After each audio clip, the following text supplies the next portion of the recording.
Chas Licciardello, thank you so much for joining the Daily Aus. It's a pleasure.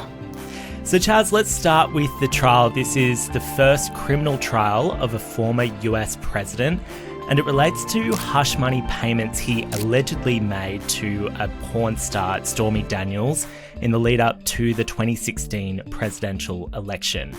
So how did we get here today? This particular trial is actually a really interesting and torturous route to get to today, because really paying off a porn star is not illegal. There's nothing wrong with that legally. So why is he in court? How could he potentially go to jail because of this? It's because back in 2017, when he paid her off, he declared it as legal expenses rather than as an actual hush payment. And the fact that they've taken such a torturous method means it's going to be a hard case to try to prosecute. I don't think Trump's going to be found guilty because they need to achieve almost the impossible to make this charge stick. So you say it's not particularly likely, in your view, that this could actually result in a guilty verdict against Trump. So what do you expect will happen over the next days and weeks? Is this a bit more theatre than substance? I think essentially yes. I think what's going to happen over the next few weeks and maybe even months is there's going to be a lot of dramatic testimony. There's going to be a lot of speculation about Trump being angry and going crazy. And look, it won't just be speculation. He will go crazy. He will be angry. That's Trump. There's going to be a real sideshow about it, and a lot of people who don't understand the law are going to think day by day as they see something dramatic happen. They go, oh, this proves that he's going to go to jail, or this proves he's going to get off. But in reality, what determines the final verdict is going to be very technical elements. And will we be able to see this drama unfold? No, there's no cameras inside. So, I mean, we're going to live the drama because it's Trump, and he is going to ensure that every single day he's going to be out the front of the court telling us exactly what, in his view, happened. And then other people will be contradicting him. Let's just imagine that the prosecutors defy the odds and Trump is found guilty.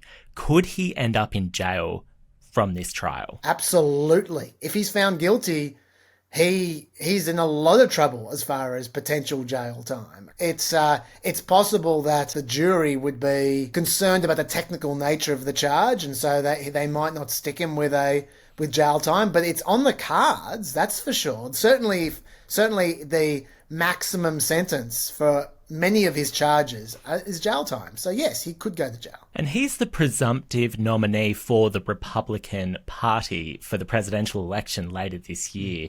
What is that going to mean for his presidential bid at the end of 2024? Look, I don't think this trial is going to make a lot of difference in the grand scheme of things, because the politics under Trump has done very strange things to the laws of physics. It bends time. And basically 6 months in Trump years is like 100 years.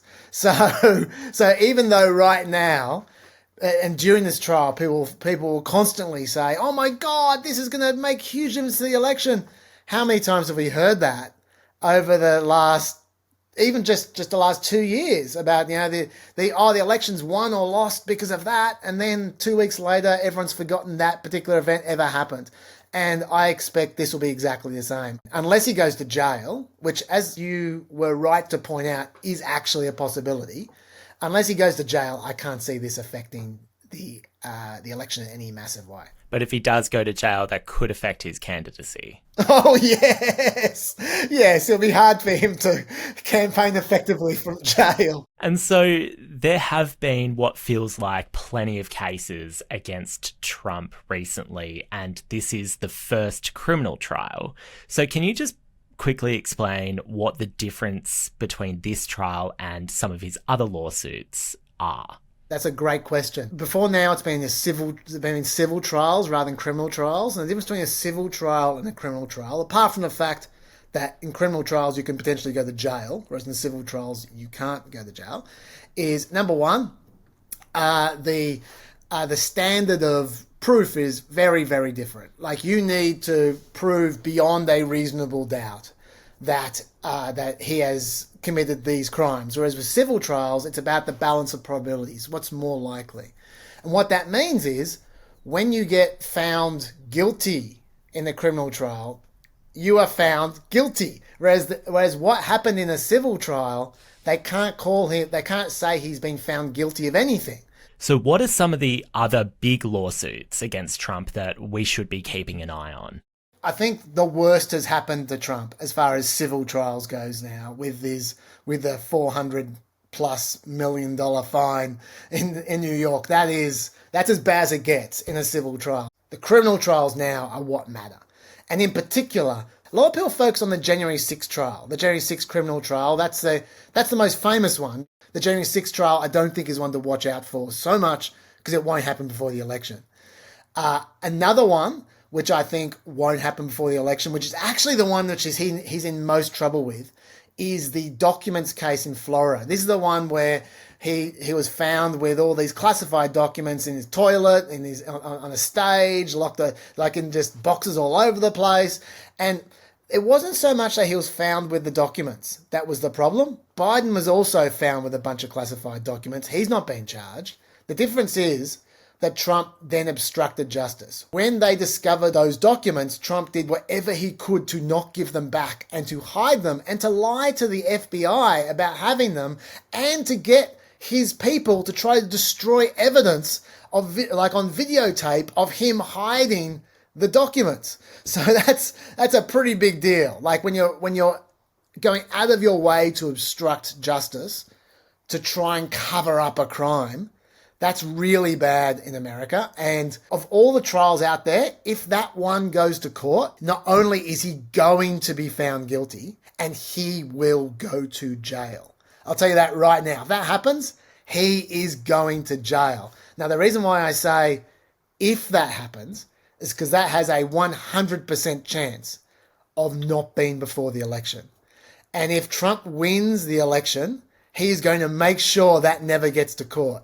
So it's a really perverse situation where the election is going to decide, I think, if Trump goes to jail. And lawsuits are expensive. So how is he paying for all of this? How does he fund these top brass lawyers to keep representing him in all these different lawsuits? Well, to be clear, he's not funding top brass lawyers. The top brass lawyers left the station a long time ago. Trump is funding the lawyers who are prepared to work for him, who are pretty far off top brass. Like, we're talking the C grade team here now. It's not even the B grade team anymore. So honestly, you're right. Lawsuits are expensive. Legal expenses are significant. But if Trump actually cared about funding his own defense, he can afford it easily. The man is worth billions of dollars. Now, he's not paying for it because Trump doesn't like spending that kind of money. What he's doing is he's leveraging his enormous fundraising apparatus in the political arena to get his poor supporters to pay for his legal expenses instead. And so he in combination with a bunch of super PACs, have raised pretty much the entirety of his legal expenses to date, which has been, off the top of my head, I think it's about $150 million in total. That's basically entirely paid for by his supporters. And polling shows that Trump is ahead of President Joe Biden. He's won an election before. He's also lost one. So what can you tell me about his popularity in the US at the moment? It's really interesting that Donald Trump's popularity has not changed a jot in the last 4 years. You look at every poll. I'm not just talking about national polls. I'm talking about state polls. I'm talking about character polls. Whatever you ask, they're the same numbers as he was getting 4 years ago. They go up and down by 1 point. Like, it's just, Trump's numbers are stuck in concrete. Now, Joe Biden, by contrast, is right across the board, 6 to 10 points lower than he was 4 years ago. And that's what's of concern to Joe Biden, because if you recall, he only just beat Trump 4 years ago. He can't afford to lose 6 to 10 points. Chas Licciardello, thank you so much for joining the Daily Aus today. No problems anytime.